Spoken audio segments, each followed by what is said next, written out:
Hey guys, so I want to do a quick little speed test comparison here between the new Moto G and the Nexus 5, the Superstar from 2013.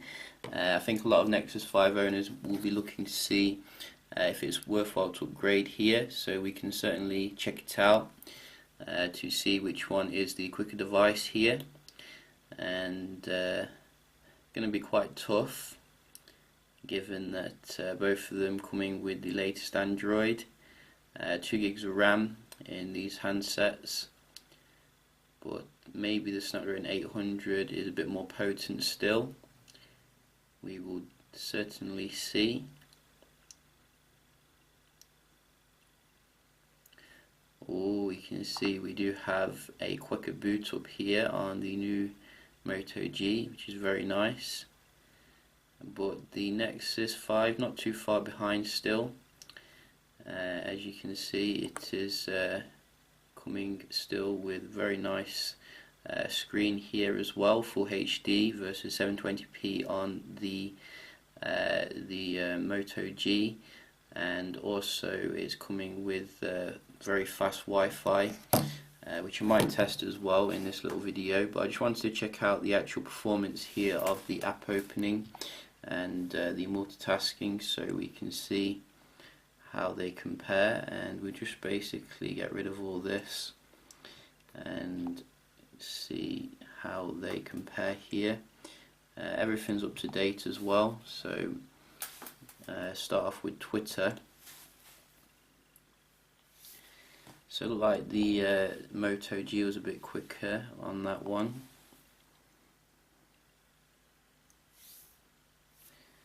And whoa, that's a weird message.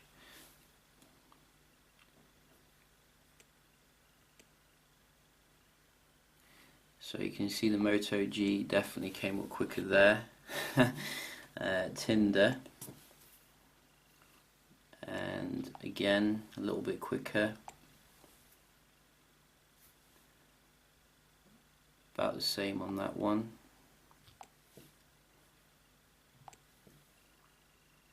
And again Viber,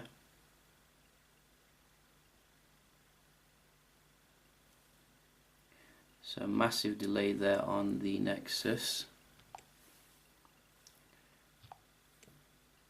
Camera,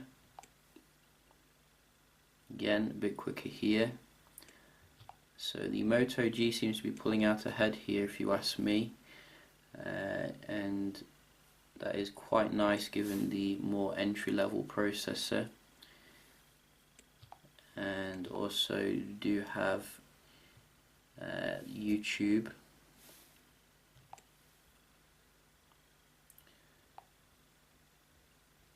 So I think there's a little bit different in terms of the animations here. So let's get rid of all this and just try that again.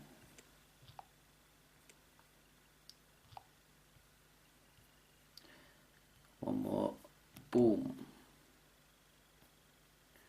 So it's coming up this time on the Nexus, but I think in general you can see the Moto G a little bit faster when it comes to the app opening there, which is very nice. I do also have some web browsing here that I want to check out, and we're going to go to Tech Radar for the first one. So that's about the same. Obviously the Nexus coming with 5G support here, so that could in fact help the speeds a little bit, but we'll see that on the next one, GSM. Again you can see a little bit faster on I think actually that was the Moto G was a bit quicker there, and about the same loading the page. Verge,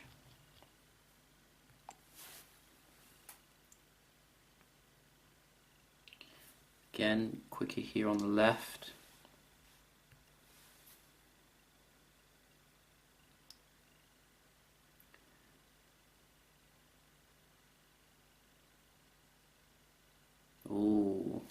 very close there, but I think the Moto was just pipping the Nexus 5 here, and again. So I'm probably going to call it here and say that the Moto G is actually doing better here when it comes to the web browsing. Very nice performance, even though the Wi-Fi speeds technically shouldn't be as fast. And finally, we can just round off with a quick little multitasking test. So both coming with 2 gigs of RAM and should have no real big issues here, but I can certainly see some issues on the Moto G. So you can see no reloading on the Nexus.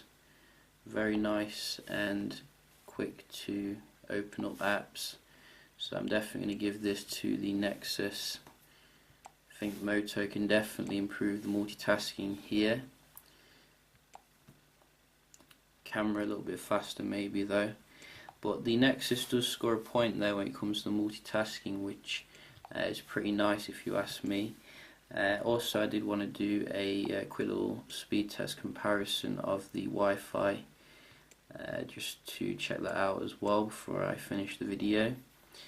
And I think I've got speed tests on here.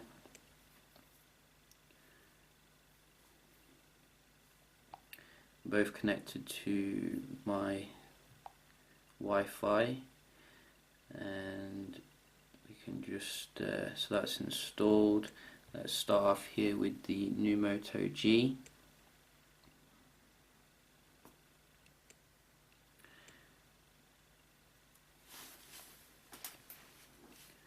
So new Moto G is clearly struggling a little bit here, but not too bad, you know, I guess. I do think it's a bit mean of Moto not to put 5G support in there though, given that the Moto G 2 gig model is about the same price as the Nexus 5 when it released back in 2013 for the entry level model. And we can just try here on the Nexus. So you can see that is quite a bit better here, and the upload quite decent. I was expecting a bit higher on the Nexus, but maybe it's just not having a good day here. So, but I think you can see here in general the Moto G 2 gig model stacks up quite well against the Nexus 5, which was quite a flagship phone with some nice flagship specifications back in the day. Also, a lot of people will be having the Nexus 5 thinking to upgrade here. I'd say definitely go for it. You know, the only thing you'll be missing out on is obviously the full HD display and the faster Wi-Fi. Also the processor as well, which probably the processor actually is more efficient in the Moto G, so you're going to get a massive gain when it comes to the battery life, which is very good. Plus the build quality is like amazingly solid compared to the one on the Nexus 5. Nexus 5 feels a bit plasticky nowadays. Also you do get that front facing speaker, which is fantastic on the new Moto G, as well as the waterproofing and coke proofing and everything else you can throw at it. So it's definitely a worthwhile upgrade if you ask me. But the Nexus 5, you know, still no slouch here in 2015.